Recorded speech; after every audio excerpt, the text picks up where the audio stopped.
I cannot believe I am living this nightmare.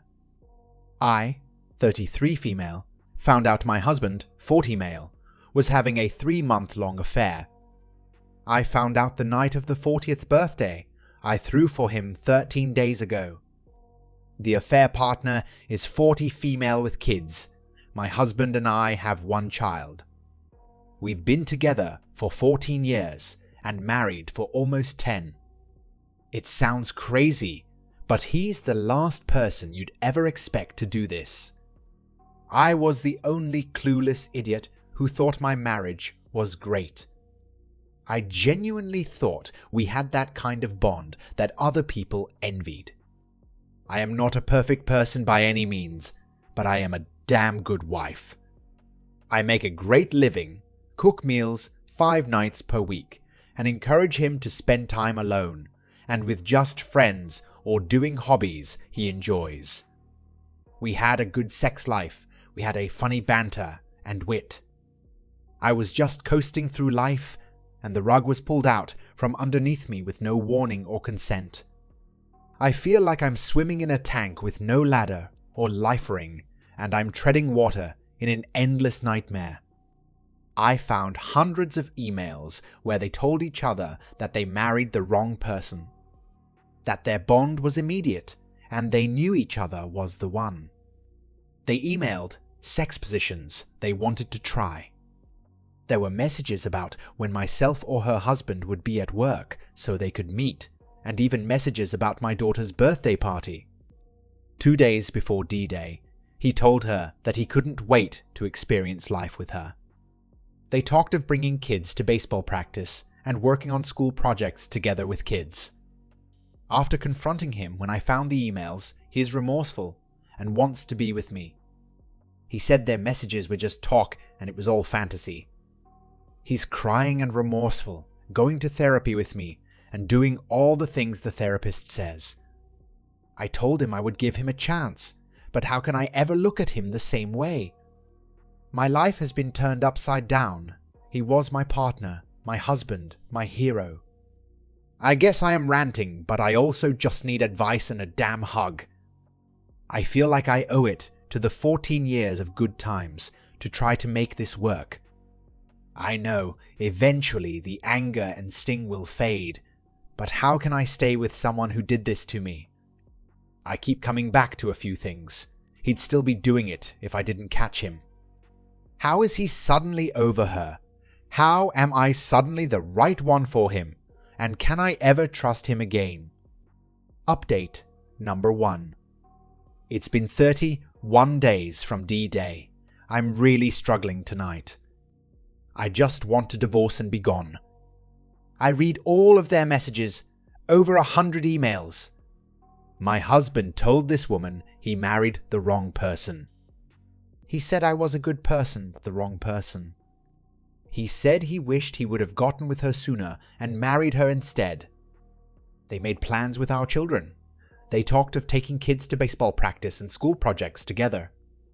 I caught him 2 weeks before D-Day after finding a condom. He cupped my face in his hands and told me that he would never cheat on me. That it was trash he had picked up off the ground at a property we own. Now he's remorseful and wants to work on us. I don't even want to try right now. How can he love me? How can he be over her after catching him? Update number 2. We are working on things, but right now I am having trouble thinking I'll ever feel the same way. The levels of betrayal are sickening. However, he keeps telling me that he might not feel the same way about me, but we have to try to rebuild that connection. I realize he obviously didn't have a connection with me since he cheated. But shouldn't he be kissing my ass right now since I let him come home and I agreed to work on it? Maybe I am naive and silly about how R is supposed to look. But I'd expect a bit more groveling and atonement along with more declarations of absolute love. I feel like I need to just cut my losses and file, but I just need to know if anyone else's wayward spouse did this. Update number 3. I know these moments come in waves. But in marriage counseling Tuesday, my wayward husband read me an apology, he wrote. Tears streamed down his face, and the words he spoke were so powerful to me. I said it was more powerful than our wedding vows, and that it was the most important thing he's ever said to me. He talked about the kind of wife I am, how I've always put him first, how any man would be so lucky to have me, how I didn't deserve any of this, that it was solely his fault. He discussed how weak and selfish he was, and how he should have come to me and communicated where he was. But instead, he hurt me so much. He said he's going to be the best man he could be and give our marriage all he could. He asked that I please give our marriage time and opportunity to work. There was more to it, but that was the overall summary. I don't know the end of the story yet, but I can say that it lifted mountains off of me to see true remorse and hear him read the apology aloud. I wish every betrayed spouse could receive those words from someone who is truly remorseful. Many skeptics will say that he's only sorry because he got caught, or they'll say I'm a doormat with no sense of self-worth. Truthfully, I've said all of those same things to myself since all of this happened, and I am sure those thoughts will occur again.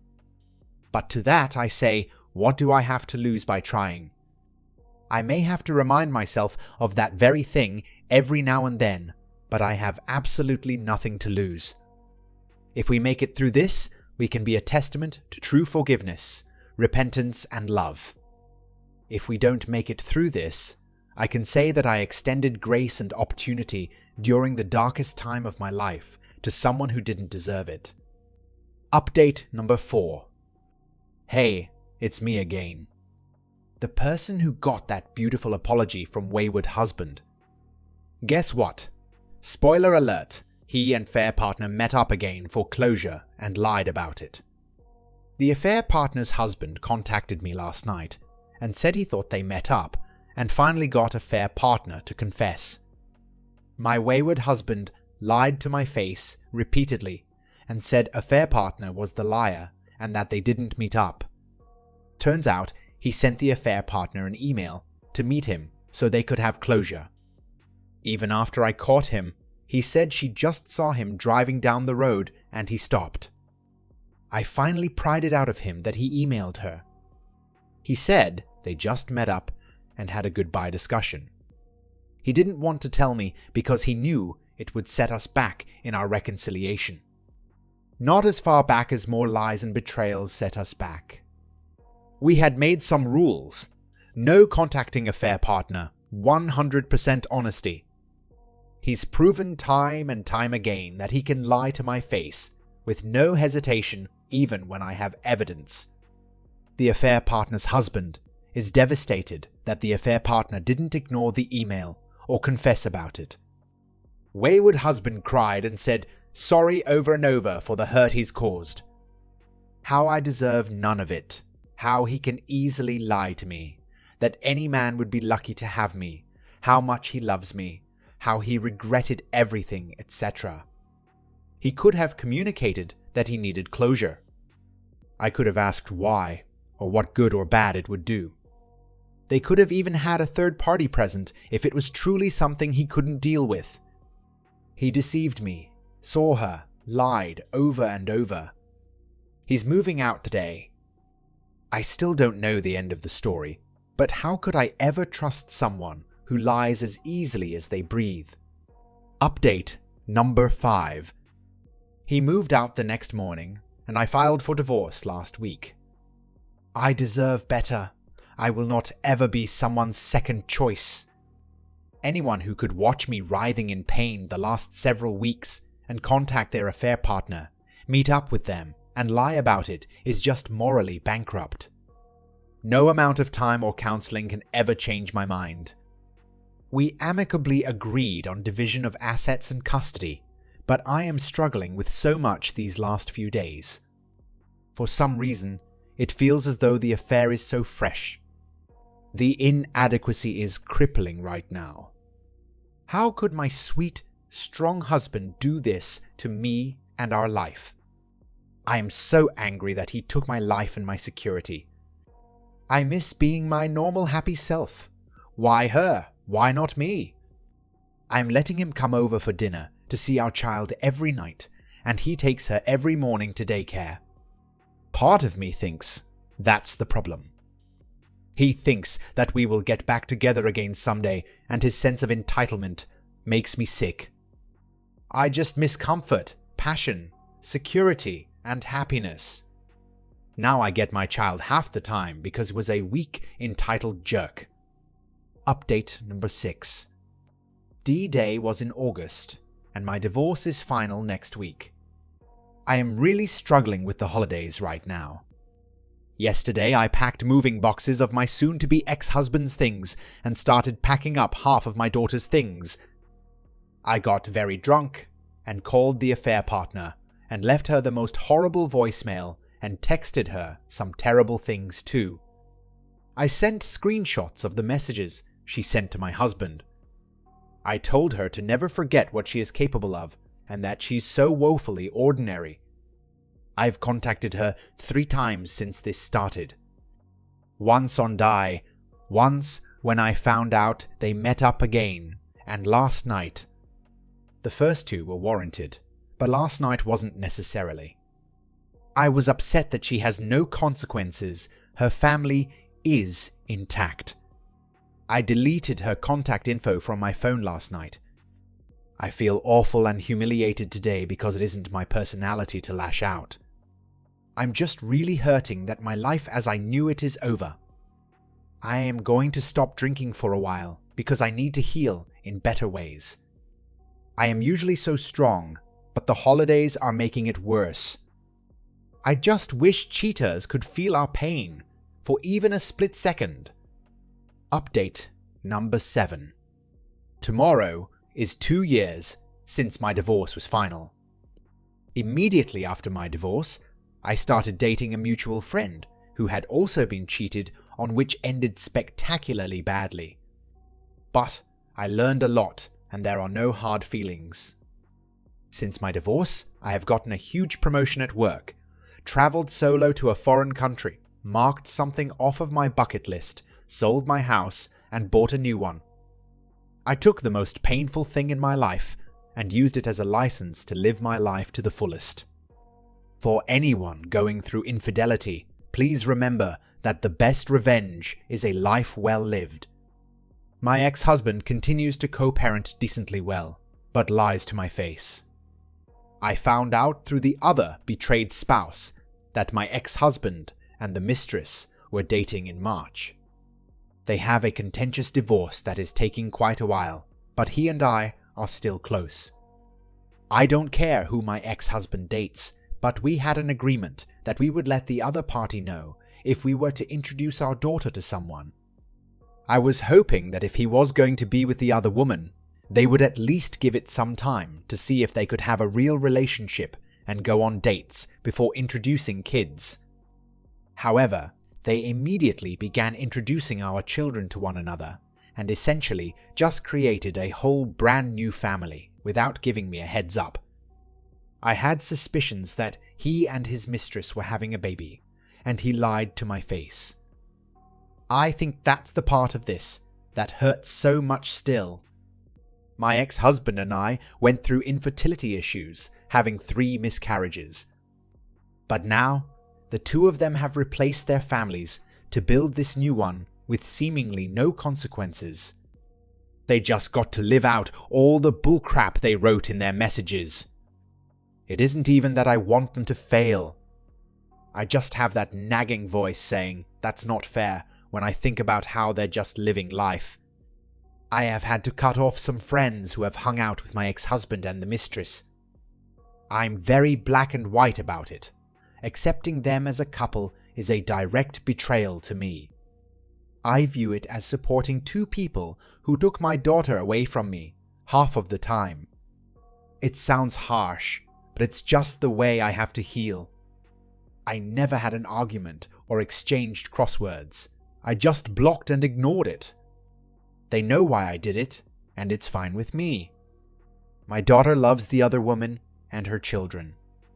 I want her to feel included, loved, and cared for, when I am not with her, but it sucks that it is with the other woman. My daughter is excited to be a big sister, so I take that angry part of me and push it down.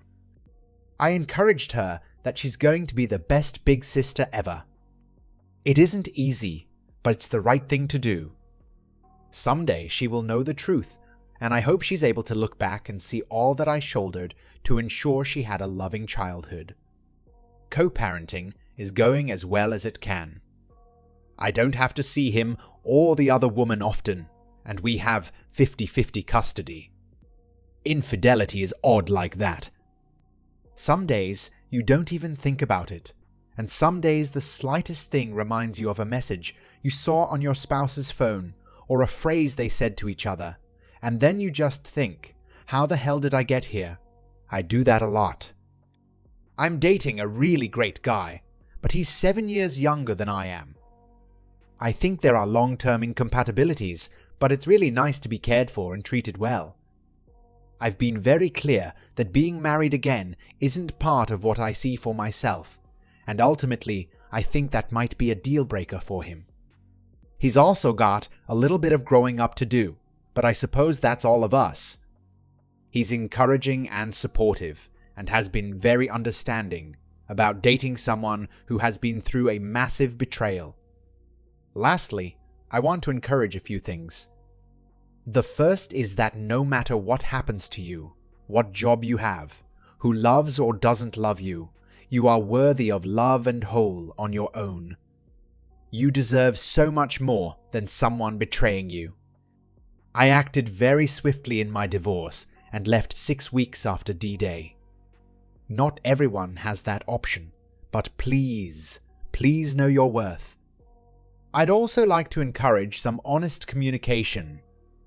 My boyfriend and I have check-ins and discuss times we might have not felt love, or what we need more or less of. It's elementary, but I often wonder where my marriage would be had my ex-husband and I both had the courage to just be honest with one another. And lastly, I guess I need to be grateful for this entire experience. It hurt so badly, but it's made me softer and more empathetic. I hope that if you're going through it, or on the other side, you can help someone else and be a good listening post for them. Update number 8. I am struggling lately with balancing the fact that my ex-husband had a baby with his mistress, and his family has decided to accept them as a couple. Throughout the entire process, from the cheating to the divorce, I have taken the high road and moved on silently and gracefully. But lately, the high road has been bringing me down a bit. I was very close with my mother-in-law, and we did things together all the time. She was so hurt and betrayed by the actions of her son, and because she was so close with my daughter, I let her visit and stay overnight with my ex-mother-in-law because she and my ex-husband weren't having any contact. So basically, I gave up some of my days with my child so that she and my mother-in-law can still see each other. The mistress is still legally married, but going through a divorce, and now that the new baby is around, everyone seems to have forgotten how we all got here. They have basically just formed a new family unit, and I am often in disbelief. The mistress is picking my daughter up from school, making plans with my ex-mother-in-law to go do things with my daughter, and it really hurts. I would prefer to do drop-offs and pick-ups with my ex-husband only. But because of his new job, he informed me that I would have to meet with the mistress now to drop my daughter off. He basically told me to get over it. If I wanted to meet him to get my daughter, it would have to be very, very early in the morning, and would likely have a negative impact on my daughter, so I understand that. Things in my life are going really well.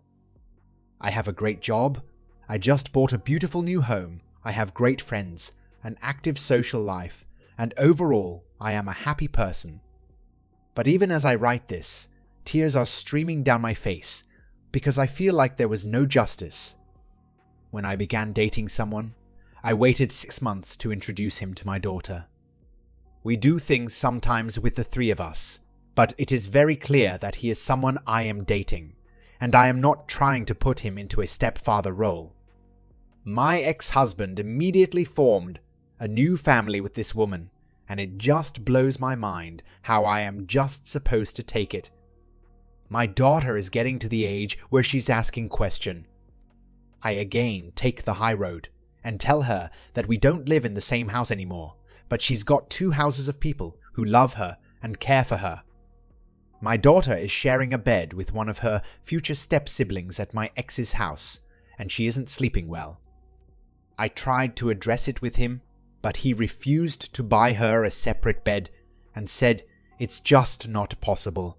He's wealthy, so it isn't a money issue. My daughter also told me that she prefers to be with me and that her dad never does anything one-on-one with her, which does not surprise me at all. I never badmouth him or the mistress. I have even encouraged her to bond with her new baby brother. I do all of these things because I love my daughter so much, but at what point do I need to reevaluate? I miss my mother-in-law, but I know she isn't mine anymore. I miss having 100% of the time with my daughter, but I know I can't have it.